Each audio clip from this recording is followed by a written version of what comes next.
जय भारत माता की। कैमरामैन होगा भी शर्म नहीं आता, कैसे काम होता है, हटाओ इनको यहाँ से। आज के इस कारगिल विजय उत्सव की 25वीं वर्षगांठ पर आयोजित इस कार्यक्रम में हम सब दिल्ली के युवा, हम सब के आदरणीय करोड़ों कार्यकर्ताओं के प्रेरणा स्रोत, हम सब के मार्गदर्शक आदरणीय जगत प्रकाश नड्डा जी का हार्दिक स्वागत और अभिनंदन करते हैं। एक बार जोरदार तालियों से दोनों हाथ उठा करके स्वागत करें साथियों। कार्यक्रम की शुरुआत हमारे बीच में मंच पर पार्टी के राष्ट्रीय महामंत्री और युवा मोर्चा के राष्ट्रीय प्रभारी आदरणीय सुनील बंसल जी भी हमारे बीच में, एक बार जोरदार तालियों से स्वागत और अभिनंदन। कार्यक्रम की शुरुआत करते हुए मैं प्रदेश की उपाध्यक्ष बहन रायसा तबस्सुम से आग्रह करता हूं कि आप आए और वंदे मातरम से इस कार्यक्रम की हम शुरुआत करेंगे। आप सभी से निवेदन है कि अपने अपने स्थान पर खड़े हो जाएं एवं मेरे साथ दोहराएं। वंदे मातरम, वंदे मातरम, सुजलां सुफलां मलयज शीतलां शस्य श्यामलां मातरम, वंदे मातरम। शुभ्र ज्योत्स्ना पुलकितयामिनीं फुल्लकुसुमिता द्रुमदलशोभिनीं सुहासिनीं सुमधुरभाषिणीं सुखदां वरदां मातरं, वन्दे मातरं, वन्दे मातरं। भारत माता की।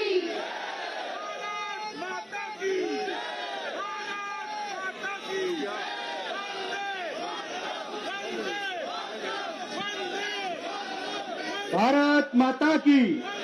आगे की कार्रवाई को बढ़ाते हुए मैं दिल्ली प्रदेश युवा मोर्चा के अध्यक्ष भाई सागर त्यागी जी और महामंत्री अरुण दलाल जी से निवेदन करूंगा, वो भारतीय जनता पार्टी के राष्ट्रीय अध्यक्ष श्रीमान जगत प्रकाश नड्डा जी का स्वागत करेंगे। भाई सागर त्यागी जी, अरुण दलाल जी।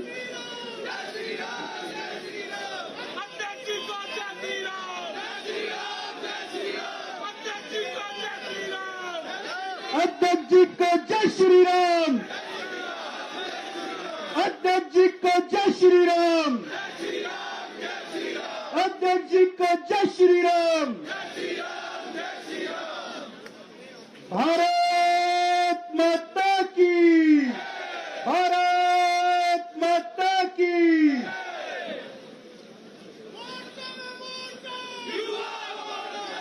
अब हमारे भारतीय जनता युवा मोर्चा के राष्ट्रीय अध्यक्ष और देश के करोड़ों युवाओं के प्रेरणा स्रोत आदरणीय तेजस्वी सूर्या जी के स्वागत के लिए मैं हमारे युवा मोर्चा के प्रदेश अध्यक्ष भाई सागर त्यागी जी और प्रदेश के महामंत्री पुनीत शर्मा जी से निवेदन करता हूं कि आप आए और राष्ट्रीय अध्यक्ष जी का स्वागत करें।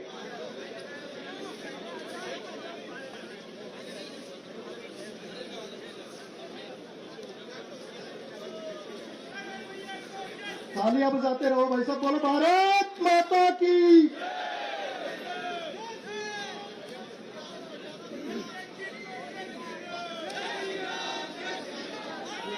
अब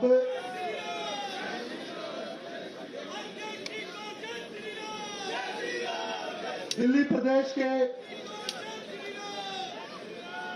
हमारे राष्ट्रीय महामंत्री और युवा मोर्चा के राष्ट्रीय प्रभारी, हम सब युवाओं के प्रेरणा स्रोत माननीय सुनील बंसल जी के स्वागत के लिए मैं रोहित सहरावत जी और अभिषेक पटेल जी, आपको आमंत्रित करता हूं कि आदरणीय सुनील जी का पटका पहना करके और प्रतीक चिन्ह दे करके स्वागत करें।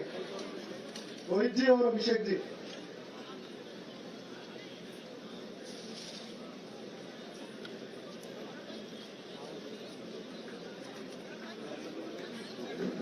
बोलो भारत माता की। मैं कार्यक्रम को आगे बढ़ाते हुए सीधा पार्टी के युवा मोर्चा के राष्ट्रीय अध्यक्ष आदरणीय तेजस्वी सूर्या जी को आमंत्रित करता हूं कि आप आए और स्वागत भाषण।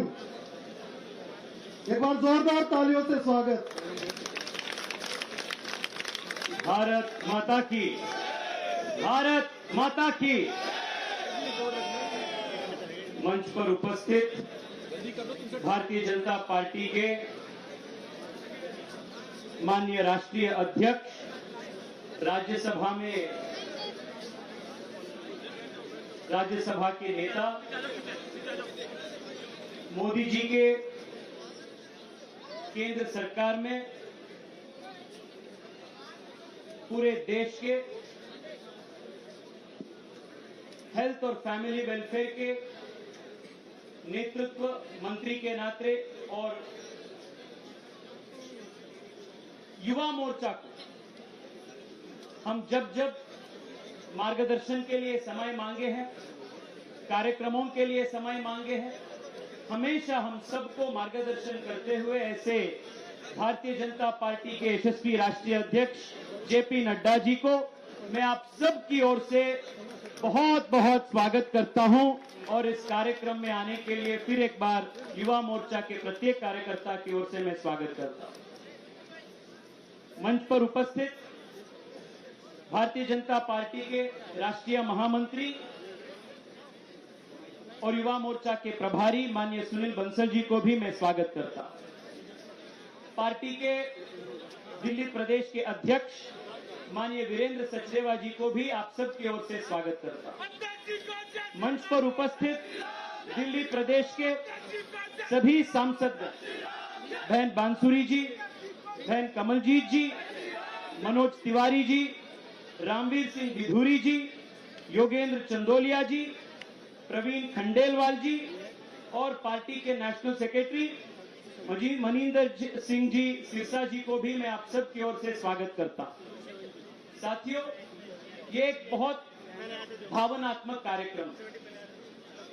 कारगिल विजय दिवस की 25वीं वर्षगांठ को भारतीय जनता युवा मोर्चा माननीय राष्ट्रीय अध्यक्ष जेपी नड्डा जी के नेतृत्व में पूरे देश में लगभग 900 से अधिक जिलाओं में आज शाम ये विजय दीप मशाल यात्रा को आयोजन करते हुए हम मना रहे हैं।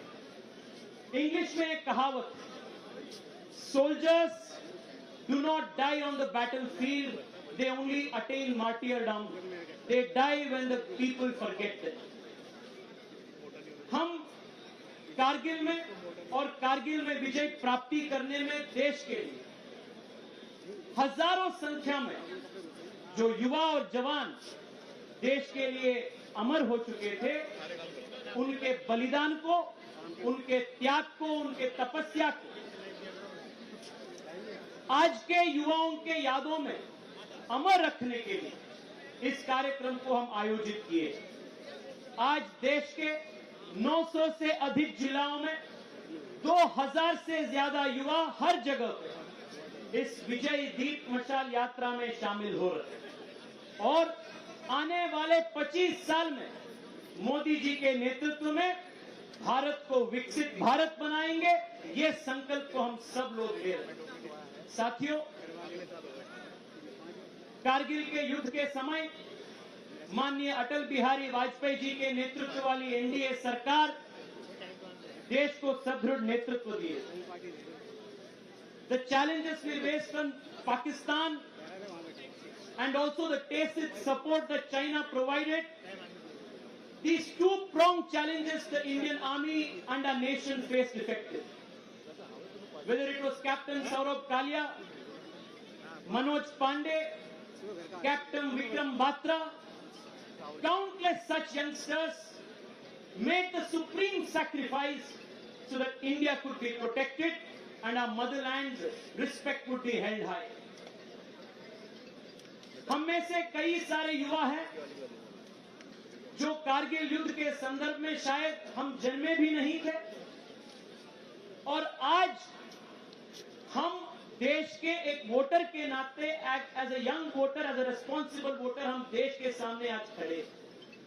It is our responsibility to understand and appreciate the great sacrifices that our forefathers made, our earlier generations made to protect the sanctity, integrity of this country.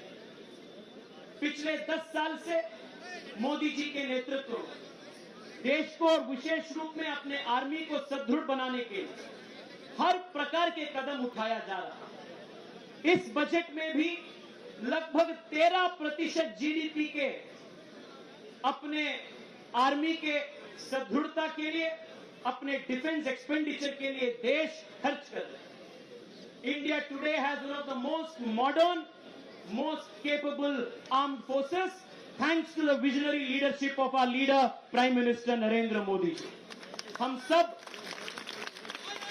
हम सब याद रखते हैं कांग्रेस के जमाने में कैसे अपने आर्मी को पॉलिटिसाइज किया गया, कैसे अपने बॉर्डर इंफ्रास्ट्रक्चर को नेग्लेक्ट किया गया, कैसे अपने आर्मी के पास बुलेट प्रूफ जैकेट तक भी नहीं था। हम ये भी जानते हैं कि जब यूपीए की सरकार थी, कांग्रेस की सरकार थी, वो बोफोर्स से लेकर ट्रक स्कैम तक, कॉफिन स्कैम से लेकर देश के आर्मी को बूट्स दिलाने तक, हर चीज पे कांग्रेस पार्टी और यूपीए सरकारों ने घोटाला किया। They have shamed the country's army, they have politicized the country's army, and by neglecting the border infrastructure, they have also weakened the country's defense when they were ruling this country. But आज देश के युवाओं के आशीर्वाद के वजह से नरेंद्र मोदी जी के नेतृत्व वाली सरकार देश के युवाओं को, देश की आर्मी को अत्यंत सुदृढ़ बना चुके हैं, और मैं आज माननीय राष्ट्रीय अध्यक्ष जी के नेतृत्व में उनके समक्ष देश के सबसे बड़ा युवा संगठन की इस मंच की ओर से मैं देश को, युवाओं को बताना चाहता हूं, under the leadership of the prime minister, Bharat army will be continued in the most strongest of fashion. Our army will be strengthened in every way. We will make sure that the basic infrastructure at the borders, at our villages, and everything that our army needs will be provided by the government. यही संकल्प के साथ मैं फिर एक बार इतनी बड़ी संख्या में आए हुए दिल्ली प्रदेश के सभी युवा मोर्चा के कार्यकर्ताओं को और इस कार्यक्रम के नेतृत्व अपने सागर त्यागी जी, यहाँ के प्रदेश अध्यक्ष और उनके पूरे टीम ने जो किए हैं, वो पूरे टीम को भी मैं आप सब की ओर से हृदय से बहुत बहुत बधाई देता हूं। और फिर एक बार मंच पर उपस्थित सभी माननीय सदस्यों को, माननीय अतिथियों को आप सब की ओर से स्वागत करता हूं, और विशेष रूप में माननीय राष्ट्रीय अध्यक्ष जेपी नड्डा जी को युवा मोर्चा के इस कार्यक्रम में आकर हम सबको ताकत देने के लिए, मार्गदर्शन देने के लिए आप सब की ओर से धन्यवाद अर्पित करता हूं। भारत माता की। बहुत बहुत धन्यवाद आदरणीय अध्यक्ष जी। बोलो भारत माता की। साथियों, जोश कम नहीं होना चाहिए। अब आदरणीय राष्ट्रीय अध्यक्ष जी हम सब युवाओं को संबोधित करेंगे, उसके बाद में हमें यहां से जाना नहीं है। अध्यक्ष जी के पीछे पीछे हम सबको मशाल लेकर के चलना है, और पीछे एक दीप, ये जो ज्वाला दीप पीछे लगाया गया है, वहां तक हम सब साथियों को साथ रहना है, जाना नहीं है। तो मैं आज के कार्यक्रम के मुख्य अतिथि, हम सब युवाओं के प्रेरणा स्रोत और करोड़ों करोड़ों कार्यकर्ताओं के प्रेरणा स्रोत आदरणीय जगत प्रकाश नड्डा जी को आमंत्रित करता हूं। एक बार खड़े होकर के जोरदार तालियों से स्वागत और अभिनंदन।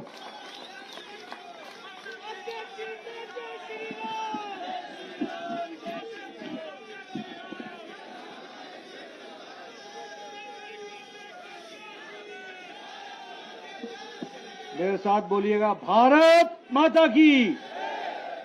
भारत माता की, भारत माता की।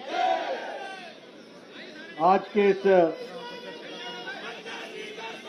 कारगिल विजय दिवस के पूर्व संध्या पर मंच पर उपस्थित हमारे राष्ट्रीय महामंत्री श्री सुनील बंसल जी, हमारे प्रदेश के भारतीय जनता पार्टी के अध्यक्ष श्री वीरेंद्र सचदेवा जी, हमारे राष्ट्रीय युवा मोर्चा के अध्यक्ष श्री तेजस्वी सूर्या जी, प्रदेश युवा मोर्चा के अध्यक्ष श्री त्यागी जी, हमारे बहुत ही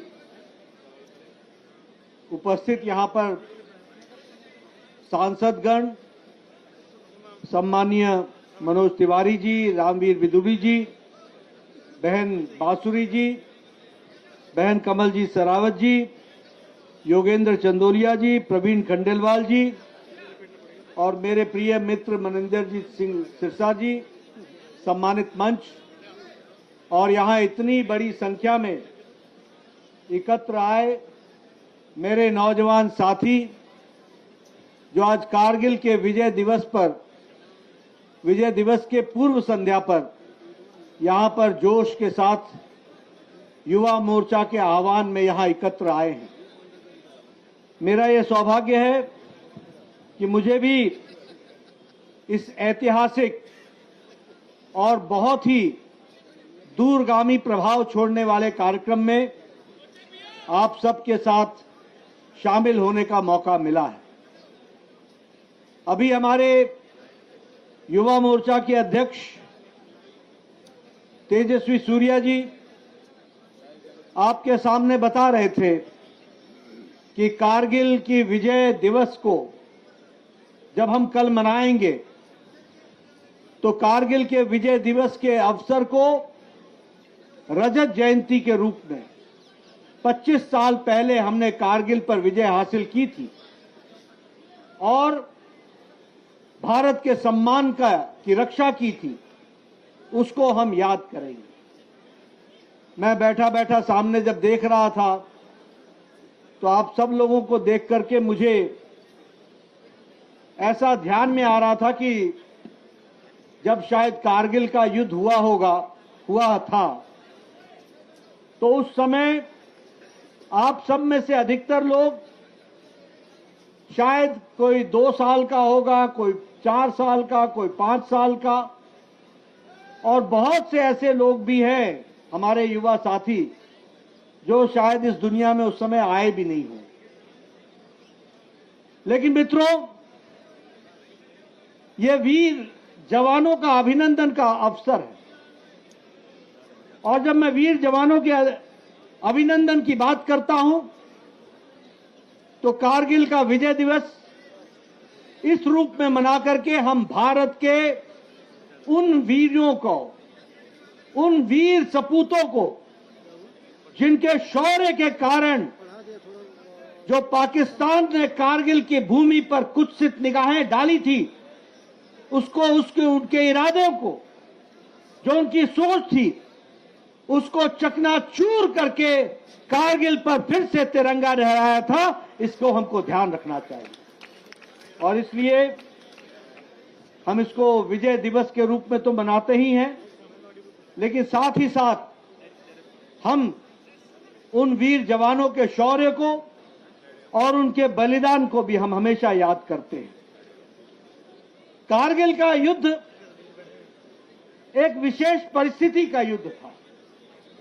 पाकिस्तान ने कोई सीधे तरीके से अटैक नहीं किया था।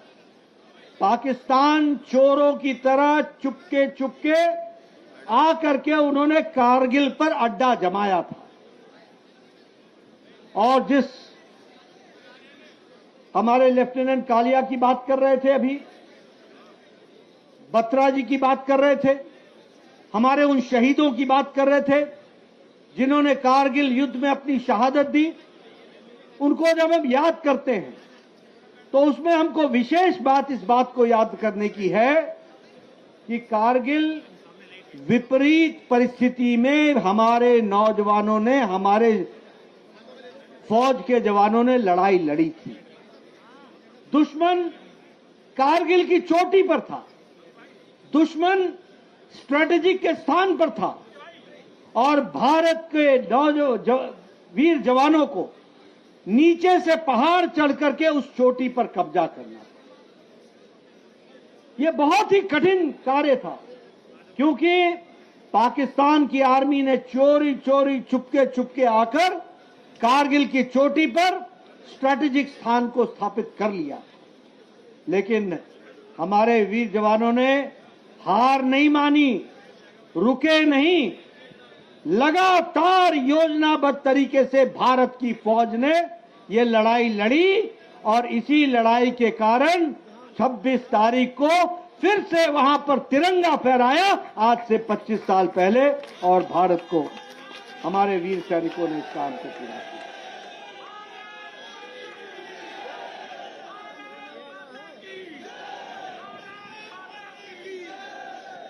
बहुत कम लोगों को मालूम होगा कि जब कारगिल का युद्ध चल रहा था तो आपको जान करके खुशी भी होगी और आश्चर्य भी होगा कि हमारे प्रधानमंत्री नरेंद्र मोदी जी, जब कारगिल का युद्ध चल रहा था तो उस समय वो उत्तर भारत के भारतीय जनता पार्टी के बतौर महामंत्री वह उत्तर भारत के प्रभारी भी थे।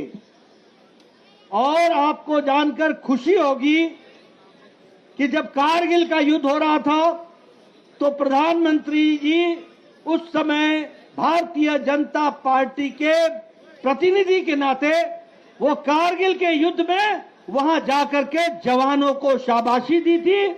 और जो जवान घायल हुए थे, मुझे आज भी याद है और वो तस्वीरें मेरे पास हैं, जब मोदी जी वहां गए और उस समय के हिमाचल के मुख्यमंत्री प्रेम कुमार धूमल जी के साथ हमारे फौजी भाइयों को उनका हाल चाल पूछने के लिए और उनका हौसला बढ़ाने के लिए गए। और उस समय यह तय हुआ था कि हम लोग सिर्फ वही नहीं, पूरा देश उन नौजवानों के साथ, उन वीर जवानों के साथ है जो कारगिल का युद्ध कर रहे हैं। और मुझे याद है कि वाजपेयी जी ने कहा था कि जो भी शहीद होगा वो शहादत किसी परिवार की नहीं होगी, वो शहादत किसी इलाके की नहीं होगी, वह शहादत देश की शहादत मानी जाएगी और पूरे सम्मान के साथ उनको लाया जाएगा और पूरे सम्मान के साथ उनका अंतिम संस्कार किया जाएगा। और आपको जानकर देखो नेतृत्व का फर्क कितना होता है। जब 1962 की लड़ाई हुई, 1971 में जब पाकिस्तान से युद्ध हुआ, 62 में जब चीन से युद्ध हुआ, हमारे शहीद भाई उनका ट्रंक आता था घर को, उनके कपड़े आते थे, उनकी टोपी आती थी और साथ में उनका आइडेंटिटी कार्ड आता था, लेकिन जवान नहीं आता था। यह प्रधानमंत्री उस समय अटल जी ने तय किया, जिसको मोदी जी ने आगे चलाया, कि कोई भी शहीद जो देश के लिए शहादत देता है उसको पूरे सम्मान के साथ उसका अंतिम संस्कार उसके गांव में होगा और पूरी जिम्मेवारी सरकार और फौज लेगी। इस बात की चिंता की। क्यों? इसलिए कि वह किसी परिवार का शहीद नहीं है, वो सारे देश के शहीद है के लिए शहीद हुआ है और उसकी शहादत व्यर्थ नहीं जाएगी। इस बात की चिंता की।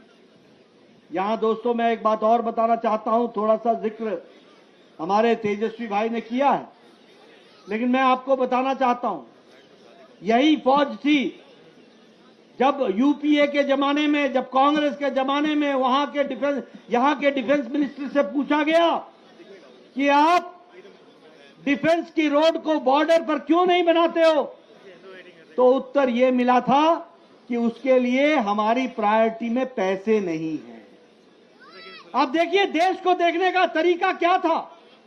मैं तो पहाड़ से आता हूं, पहाड़ में जब फौजों का कॉन्वॉय जाता है फौज का, तो पहले जो 1 टनर या 3 टनर होता है ट्रक, उसके आगे हरी झंडी होती है और 50 ट्रकों के बाद एक लाल झंडी वाला ट्रक होता है, और ये 1 वे ट्रैफिक से जाया करता था, 1 वे ट्रैफिक से जाया करता था। आज आपको जानकर खुशी होगी कि प्रधानमंत्री मोदी जी ने पिछले 10 साल में बॉर्डर तक पहुंचने के लिए हमारे फौज को डबल लेन, यानी 2 रास्ते और पूरी पक्की ब्रिज, और ब्रिज भी डबल लेन वाली ब्रिज, और 24 घंटे 12 महीने चलने वाली सड़क बनाई है। और इसके कारण अरुणाचल प्रदेश से लेकर लद्दाख तक हमारी फौजें आज 1.5 दिन के अंदर बॉर्डर पर पहुंच जाती हैं और लड़ने के लिए तैयार रहती हैं। ये हमारी ताकत है। हमारे पास कांग्रेस के जमाने में हमारे लड़ाकू विमान समाप्त हो रहे थे, नए विमान खरीदे नहीं जा रहे थे, हमारे हेलीकॉप्टर्स का बेड़ा छोटा हो रहा था, नए खरीदे नहीं जा रहे थे, भारत अपने आप में प्रोडक्शन नहीं कर रहा था, बुलेट प्रूफ जैकेट तक नहीं थे जिसकी बात चर्चा तेजस्वी ने की। आज भारत अपने लिए तो बुलेट प्रूफ जैकेट बनाता ही है, अब भारत दुनिया को सप्लाई करता है बुलेट प्रूफ जैकेट। ये उसकी स्थिति होगी। लड़ाकू विमानों का बेड़ा बढ़ा है, हमारे हेलीकॉप्टर्स का बेड़ा बढ़ा है। भारत अब अपने आप में फाइटर एयरक्राफ्ट बना रहा है, फाइटर हेलीकॉप्टर्स भी ला रहा है, एयरफोर्स के हेलीकॉप्टर्स भी ला रहा है, और हेलीकॉप्टर बनाने का काम भी भारत में हो रहा है। इस बात को हमको ध्यान में रखना चाहिए। इसलिए ये बदलता भारत है। अगर पाकिस्तान की गलत नजर उरी पर पड़ती है तो सर्जिकल स्ट्राइक हो जाता है, अगर पाकिस्तान की गलत नजर पुलवामा पर पड़ती है तो घर में घुसकर एयर स्ट्राइक हो जाता है। यह परिस्थिति मोदी जी के नेतृत्व में हुआ है। इसलिए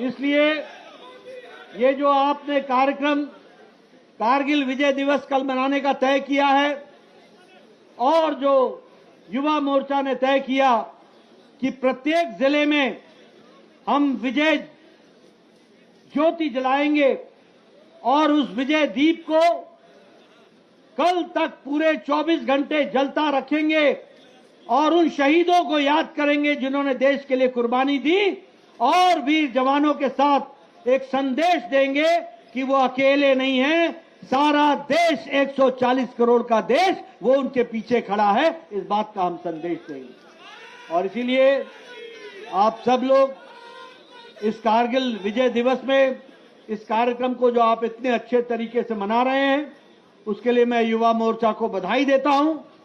और आप सबके भी जो राष्ट्रीयता की जो आग है वो जलती रहे, वो मशाल आप उठाए रखें और देश की सेवा के लिए अपने आप को हर तरीके से तैयार रखें, और उसके लिए अपने आप को आहूत करने के लिए पूरी ताकत के साथ पल पल अपने जीवन का हर पल लगाने के लिए आप तत्पर रहे। इसी बात के साथ हम सब लोग कारगिल विजय दिवस के पूर्व संध्या पर आज इस कार्यक्रम में शामिल हुए। आप सबको बहुत बहुत इसके लिए शुभकामनाएं।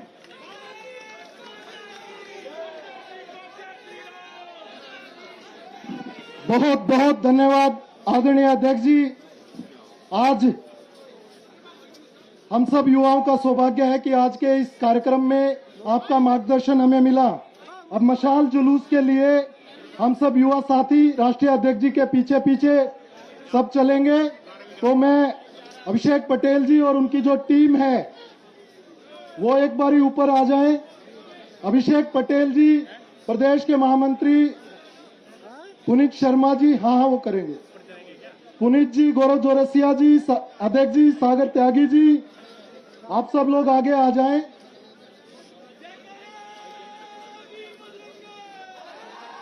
सागर जी,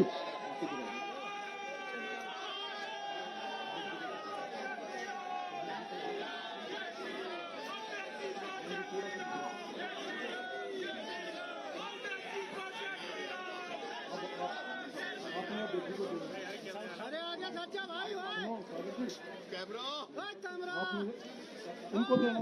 आगे ले ले हाथ में क्या करते हो भाई हला सभी साथी नारे लगाते रहे, बोलो भारत माता की। Like, share, subscribe.